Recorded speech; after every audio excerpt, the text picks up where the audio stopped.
नमस्कार, जनता टीवी देख रहे हैं आप। आपके साथ मैं हूं अंजलि भंडारी। बात करेंगे देवभूमि उत्तराखंड की, लेकिन सबसे पहले आप सभी दर्शकों को दीपावली की ढेरों शुभकामनाएं।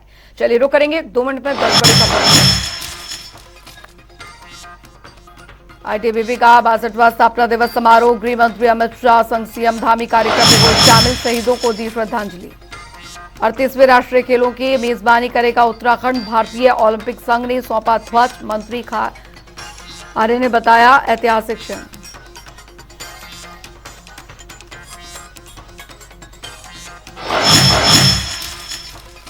दिसंबर में होने वाली इन्वेस्टर समिट को लेकर तैयारियां तेज, राजधानी देहरादून में रंग रोगन का काम जारी, समिट से पहले सभी काम पूरा करने के निर्देश।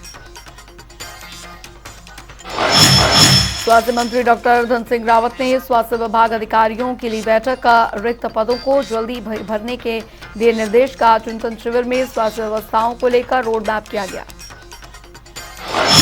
केदारनाथ में जमकर हो रही बर्फबारी, -8 डिग्री पहुंचा पारा, गंगोत्री में जमने लगा नदी नालों का जल।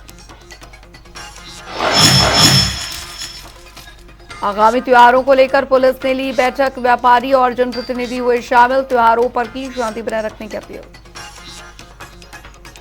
प्रदेश में योग नीति पर प्रस्ताव तैयार, स्कूलों में भी योग को मिलेगा बढ़ावा, बीजेपी प्रदेश मीडिया प्रभारी का बयान, का प्रदेश के लिए वरदान होगी योग नीति। हरिद्वार के शेखपुरी में सड़कों पर उतरे ग्रामीण, विद्युत लाइन को लेकर किया जमकर विरोध, ग्रामीणों के कारण निर्माण कार्य में आई बाधा। प्रदेश में वोकल फॉर लोकल को बढ़ावा देने का प्रयास, सांसद माला राज्य लक्ष्मी ने कुम्हार भाइयों से खरीदे दिए, लोगों को वोकल फॉर लोकल को अपनाने की दी सलाह। पब्लिश हुई युवा लेखक का शुभ बिश्नोई की पुस्तक प्रेसियस जेस्चर, सांसद नरेश बंसल ने किया लोकार्पण, शुभ बिश्नोई की जमकर की तारीफ।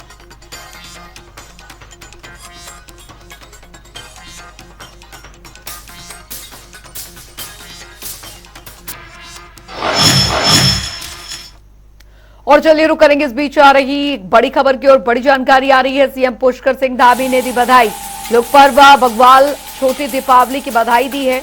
ये इस वक्त की बड़ी खबर आपको बता रहे हैं।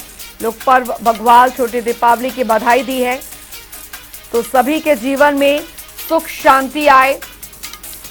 सीएम पुष्कर सिंह धामी ने बधाई दी है प्रदेशवासियों को। तो लोक पर्व बग्वाल छोटे दीपावली की बधाई मुख्यमंत्री ने प्रदेशवासियों, समस्त प्रदेशवासियों को दी है। ये इस वक्त की बड़ी खबर आपको बता दें, सीएम पुष्कर सिंह धामी ने प्रदेशवासियों को बधाई संदेश दिया है। लोक पर्व बग्वाल और छोटी दीपावली की बधाई दी है, सभी के जीवन में सुख शांति आए, इसी कामना के साथ ये बधाई संदेश मुख्यमंत्री पुष्कर सिंह धामी ने दिया है। सभी के जीवन में सुख शांति आए, सीएम पुष्कर सिंह धामी ने बधाई दी है।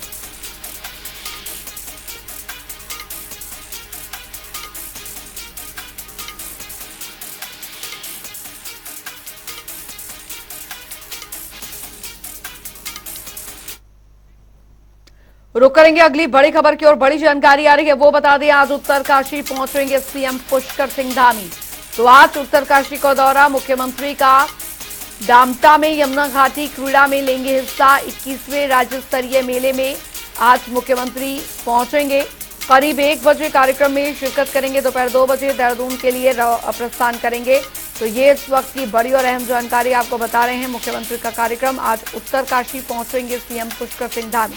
उत्तरकाशी में कार्यक्रम, डामटा में यमुना घाटी क्रीड़ा में हिस्सा लेंगे। 21वें राज्य स्तरीय मेले में पहुंचेंगे सीएम धामी।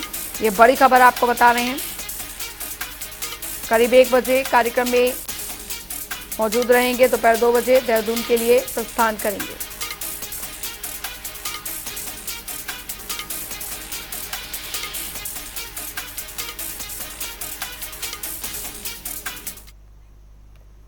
बढ़ेंगे आगे, उधर केंद्रीय गृह मंत्री अमित शाह शुक्रवार को सीमा द्वार स्थित इंडो तिब्बतन बॉर्डर पुलिस परिसर में 62वें स्थापना दिवस समारोह में शामिल हुए। शहीदों को श्रद्धांजलि अर्पित करने के बाद उन्होंने परेड की सलामी ली। समारोह में मुख्यमंत्री पुष्कर सिंह धामी भी मौजूद रहे। बता दें आपको कि समारोह के लिए गुरुवार देर रात ही केंद्रीय गृह मंत्री देहरादून पहुंच गए थे। समारोह के बाद गृह मंत्री दिल्ली के लिए रवाना होंगे।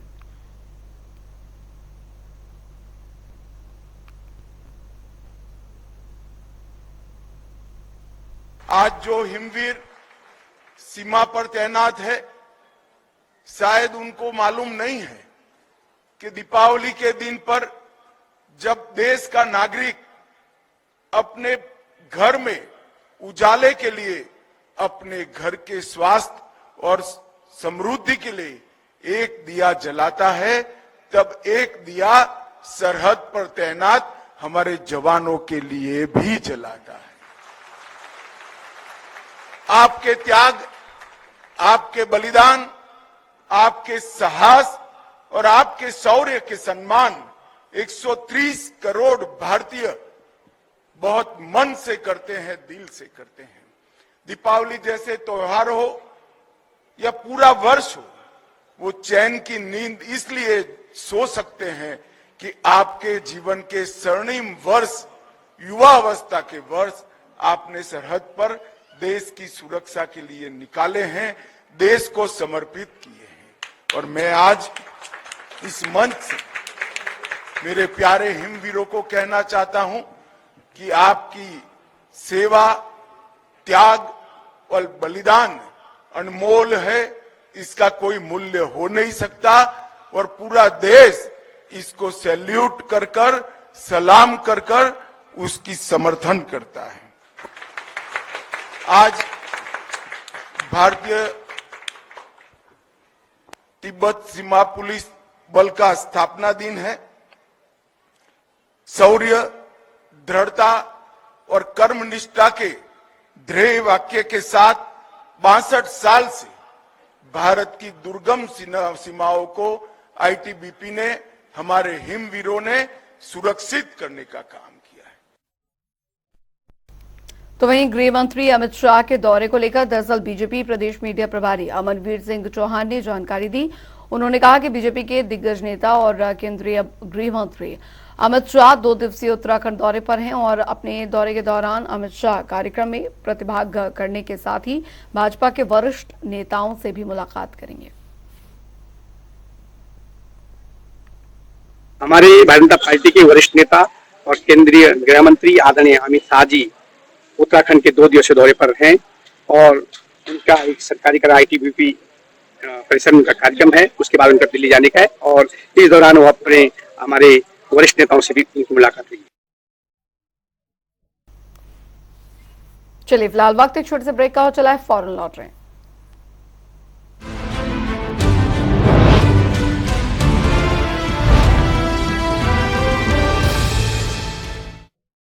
रूप मंत्रा आयुर्वेदिक फेस वॉश, इसमें है क्यूकम्बर के प्योर एक्सट्रैक्ट्स जो नेचुरली चेहरे को मॉइस्चराइज रखे। ये कोई कॉस्मेटिक नहीं, आयुर्वेदिक औषधि है।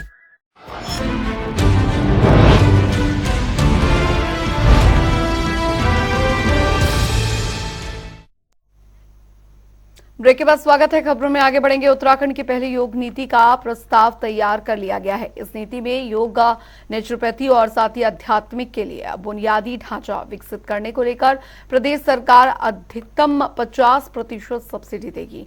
इसके अलावा आयुष हेल्थ वेलनेस सेंटरों और स्कूलों में भी योग को बढ़ावा दिया जाएगा। वहीं योग नीति के प्रस्ताव तैयार करने को लेकर भाजपा प्रदेश मीडिया प्रभारी मनवीर सिंह चौहान का कहना है कि प्रधानमंत्री नरेंद्र मोदी और सीएम धामी की ओर से उत्तराखंड को लगातार विश्व पटल पर पहचान दिलाने के लिए काम किया जा रहा है। देखिए, हमारे यशस्वी प्रधानमंत्री नरेंद्र भाई मोदी जी और हमारे प्रदेश के यशस्वी मुख्यमंत्री माननीय पुष्कर सिंह धामी जी उत्तराखंड को विश्व पटल पर पहचान दिलाने के लगातार प्रयासरत हैं और आज अगर योग को अंतर्राष्ट्रीय स्तर पर पहचान मिली है तो नरेंद्र भाई मोदी जी के कारण मिली है। और साथ ही हमारे प्रदेश, हमारी जो देवभूमि उत्तराखंड है, इसमें चाहे योगा हो, चाहे अनेकों प्रकार की जो धार्मिक गतिविधियां हैं, उसके लिए हमारा उत्तराखंड वैसे भी पहले से ही प्रसिद्ध है। और हमारे मुख्यमंत्री जी के द्वारा जिस प्रकार से योग नीति का जो प्रस्ताव लाया गया है, निश्चित रूप से जिस प्रकार से हमारे प्रदेश के अंदर चाहे हम निवेश की बात करें, चाहे अन्य कई औद्योगिक प्रदेश बनाने की बात करें, हमारे मुख्यमंत्री लगातार उत्तराखंड राज्य को 2025 तक देश का सर्वश्रेष्ठ राज्य बनाने की दिशा में काम कर रहे हैं। उधर गोवा में 37वें राष्ट्रीय खेलों के समापन के समारोह में दरअसल उपराष्ट्रपति जगदीप धनखड़ शामिल रहे। वहीं इस दौरान उत्तराखंड के खेल मंत्री रेखा आर्या को अगले राष्ट्रीय खेलों के आयोजन को लेकर ध्वज सौंपा गया। वहीं आपको बता दें कि मंत्री रेखा आर्या ने कहा कि मुझे पूरा विश्वास है कि मुख्यमंत्री पुष्कर सिंह धामी के नेतृत्व में ही उत्तराखंड अग्रणी राज्य बनेगा। उन्होंने कहा कि 38वें राष्ट्रीय खेलों का राज्य में भव्य आयोजन किया जाएगा। इसके लिए तैयारियां जोरों पर चल रही है।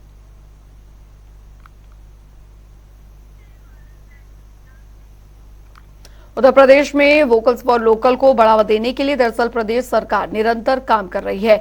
इसी कड़ी में आपको बता दें कि मिंटिहारी से बीजेपी सांसद माला राज्य लक्ष्मी शाह ने देहरादून कुमार मंडी में कुम्हार भाइयों के हाथ से बने मिट्टी के दिए सहित दिवाली के तमाम सामान की खरीदारी की। वहीं इस पर भाजपा प्रदेश कार्य समिति सदस्य सचिन गुप्ता ने कहा कि नरेंद्र मोदी आह्वान पर अब देश में घरेलू उत्पादों की बिक्री कई गुना बढ़ी है, जिससे कि गरीब परिवार की आर्थिक स्थिति सुधर रही है। अब वो दिन दूर नहीं जब छोटे छोटे कुटीर उद्योगों के दम पर देश विश्व की महाशक्ति बनेगा।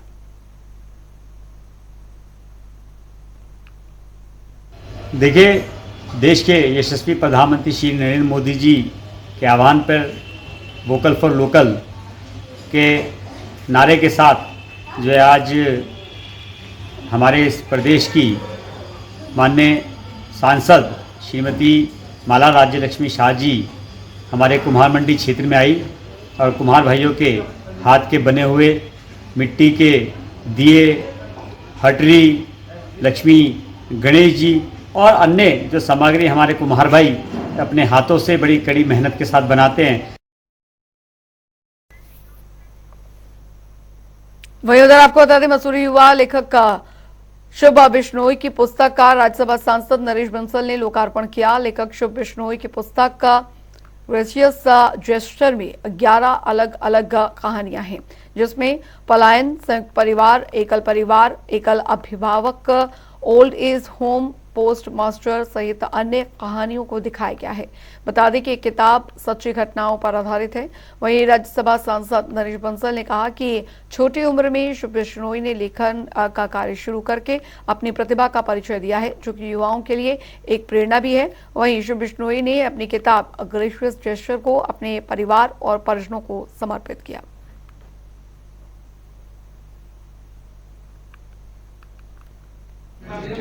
शुभ बिश्नोई ने जिस प्रकार से ग्रेशियस गेस्चर्स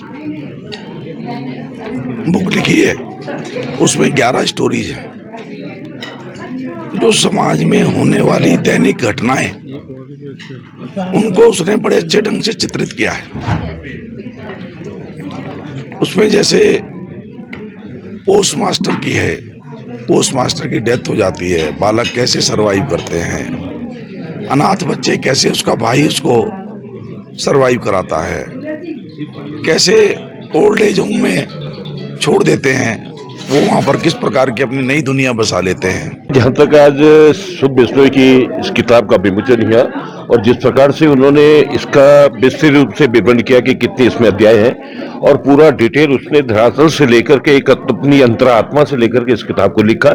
मैं अपनी ओर से पूरे बिश्नोई परिवार को और शुभ बिश्नोई को बहुत बहुत बधाई और शुभकामनाएं देना चाहता हूँ। और साथ ही मैं एक चीज और कहना चाहता हूँ कि मसूरी की जो लिस्ट है एक हमारे राइटर्स की, उसमें उस कड़ी में एक हमारा यूथ बच्चा उसमें और जुड़ गया है, ये सबसे बड़ी बात है। देखिए, मेरी किताब का नाम है ग्रेशियस जेस्चर्स। मैं कवर पेज से शुरू करना चाहूँगा। कवर पेज में मैंने अपने माता पिता, अपनी दादी दादू, नाना नानी और अपने नेफ्यू, नीज और कजन्स के बारे में रखा है, क्योंकि जितना आज मैं जहाँ पे भी हूँ, मेरे पूर्वज, मेरे दादा दादी, उन सभी की वजह से उनकी सीखी हुई हर बात मेरे को याद है, मेरे माता पिता की सीखी हुई हर बात याद है। मेरी कहानी बुक में 11 कहानियाँ हैं। मैं 1-2 कहानियों के बारे में आपको बताता हूँ, जैसे post master, single mother, orphanage, happiness, struggle for education. जैसे पोस्ट मास्टर की बात किया जाए तो इसमें एक लड़का है जो जिसके पिताजी की एकदम से डेथ जाती है, वो पोस्ट मास्टर होते हैं। तो किस तरीके से किस समस्याओं से जूझता है, सोसाइटी के लिए क्या वो काम कर सकता है, किस तरीके से सोसाइटी ने उसके लिए हेल्प की, ये कहानी उस पर आधारित है। मैंने जितनी भी कहानियां हैं अपनी, उनको इस प्रकार से ढाला है ताकि युवा जब उन्हें पढ़े तो वो समझ पाए हमारे देश को, हमारी सोसाइटी को, हमारे समाज को किस चीज़ की ज़रूरत है और किस तरीके से एक बेहतर व्यक्ति बन सकता है। उधर दिवाली में आग से निपटने के लिए दरअसल अग्निशमन विभाग पूरी तरह से तैयार है। शहर में विभिन्न स्थानों पर 7 दमकल की गाड़ियों के साथ उनके पदाधिकारी और कर्मियों की ड्यूटी लगाई जाएगी। बता दें आपको कि दिवाली त्योहार में शहर में आगजनी की घटनाएं बढ़ जाती हैं। इसी को देखते हुए अग्निशमन के अधिकारियों ने अपने कर्मचारियों को 24 घंटे मुस्तैदी के साथ तैनात रहने की हिदायत दे रखी है।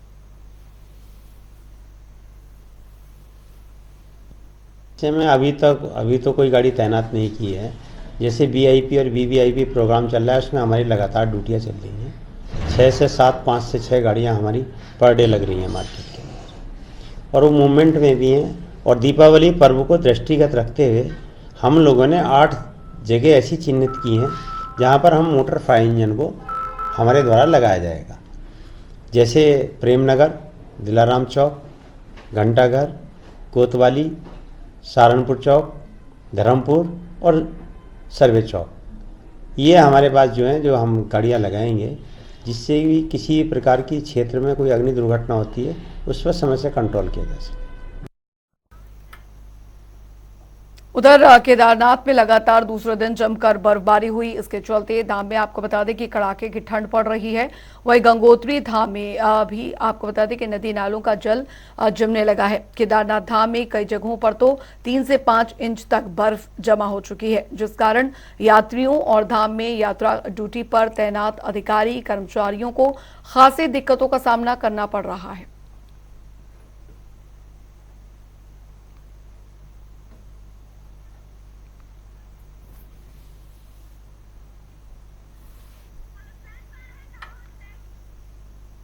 उधर दिवाली और दियों का आपस में बहुत ही गहरा संबंध है, लेकिन आज के उन्नत समाज में ये संबंध धूमिल होता सा दिखाई दे रहा है। जी हां, हम बात कर रहे हैं मिट्टी के दिए की। कभी दिवाली के त्योहार पर मिट्टी के दिए घर की रौनक बना करते थे, तो आज वही उन दियों की जगह चाइनीज आइटमों ने ली है और इसी वजह से मिट्टी के कारीगर बेरोजगार और बेहाल हो चुके हैं। हल्द्वानी की अगर बात की जाए तो यहाँ बरसों से ये मिट्टी कारोबारी दीपावली के समय में कारोबार करने आते हैं, लेकिन अब धीरे धीरे इनका कारोबार खत्म होता जा रहा है। देखिए रिपोर्ट। नमस्कार, स्वागत है जनता टीवी में और मैं हूं आपके साथ संजय प्रसाद। दीपावली का त्योहार है और हर कोई खुशियां मना रहा है, और इन्हीं खुशियों को बढ़ाने के लिए कुछ लोग दूर दराज से अपने यहाँ व्यवसाय के लिए आते हैं, और वो व्यवसाय है मिट्टी के बर्तनों का व्यवसाय। जी हाँ, मिट्टी के दिए, मिट्टी की मूर्तियाँ, मिट्टी के अन्य सामानों का व्यवसाय। और उस व्यवसाय की अगर मैं बात करूँ जो आज धूमिल होता जा रहा है और लोगों में इसकी अहमियत जो है वो खत्म होती जा रही है। कुछ तस्वीरें आपको जरूर देखनी चाहिए। इसमें दूर दूर से आए हुए ये व्यापारी जो मिट्टी के बर्तन बनाते हैं, मिट्टी के दिए बनाते हैं, इन दियों की आप देख सकते हैं जो घर की रौनक होती है दीपावली में, जिनका त्योहार है, दीपों का त्योहार कहा जाता है, और इसी त्योहार में इन्हीं दीपों से घर को रोशन किया जाता है। और इस रोशनी के मौके पर आज इन कारोबारियों के साथ क्या हो रहा है और किस तरीके से ये दौर, ये दियों का कारोबार गुजर रहा है, मिट्टी के जो बर्तन हैं उनका कारोबार हो रहा है, इसके लिए बात करेंगे। ये जो कारोबारी आए हुए हैं इनसे बात करेंगे। कहाँ से आए हैं? बेहड़ी से आए। कब से आ रहे हैं यहाँ? आज हो गए 10-12 दिन हो गए। अच्छा, कितने सालों से? बहुत टाइम हो गया, 25-30 साल हो गए। 25-30 साल से। तो कैसा चल रहा है कारोबार? आपकी हल्का है। अच्छा, तो मिट्टी के दिए आप खुद बनाते हैं? खुद बनाते हैं। खुद बनाते हैं। तो इस बार कैसा है? इस बार हल्का है। अच्छा, खरीदार नहीं है बाजार में? बहुत कम है। चलिए, आपका नाम? नरेश कुमार। नरेश। तो आपने देखा कि बाजार हल्का है, खरीदारी नहीं है या ग्राहक नहीं है। इसमें ग्राहकों की उदासीनता इसलिए भी बढ़ जाती है कि बाजार में जो आजकल चाइनीज आइटमों की भरमार है, चाइनीज आइटम चाहे वो दिए हों, चाहे झालरें हों, चाहे अन्य सामान जो सजावट का सामान है, वो भरपूर मात्रा में उपलब्ध है। और शायद इसी वजह से आज जो ये आप दूर तक ये तस्वीरें जो आप देख रहे हैं, एक भी दुकान पे आपको कोई ग्राहक देखने को नहीं मिलेगा। तो ये इसी चीज का उदाहरण है कि आज बाजार ने, एक चाइनीज बाजार ने इन सब चीजों की जो भारतीयता है, जो मिट्टी का कारोबार है, मिट्टी से जुड़े हुए जो लोग हैं उनका जो कारोबार है, दियों का कारोबार है, उसको कहीं ना कहीं खत्म कर दिया है। जनता टीवी के लिए मैं संजय प्रसाद, हल्द्वानी से। चलिए इसी के साथ उत्तराखंड की खबरों में अभी के लिए फिलहाल इतना ही। वक्त एक छोटे से ब्रेक का।